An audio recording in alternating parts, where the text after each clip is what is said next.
பாபாவின் பக்தரான நாச்னே 1915 மாட்டு வண்டியில் போய்க் கொண்டிருந்தார். பான்சே என்ற பக்தர் அவருடன் பயணம் செய்தார். ரான்சட் கணவாய் அருகே வண்டி வந்தபோது மாடுகள் திடீரென மிரண்டு போய் பின்னால் இழுத்து கொண்டு நகர்ந்தன. அவை எதையோ கண்டிருக்கின்றன என வண்டியோட்டி உணர்ந்து கொண்டார். கூர்ந்து பார்த்தபோது ஒரு புலி பாய்வதற்கு தயாராக படுத்து கொண்டிருந்தது. அதன் ஒளி வீசும் கண்களை நாச்னே பார்த்தார். அந்த நேரத்திலும் பான்சே பயப்படாமல் வண்டியிலிருந்து கீழே இறங்கி மாட்டு வண்டி சக்கரங்கள் பள்ளத்தில் விழாமல் இருக்க சில கற்களை எடுத்து முட்டு கொடுத்தார்.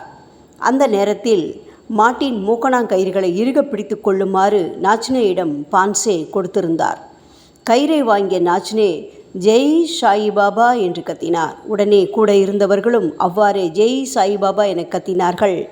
இந்த எதிர்பாராத சத்தத்தை கேட்ட புலி அங்கிருந்து எழுந்து ஓடிவிட்டது.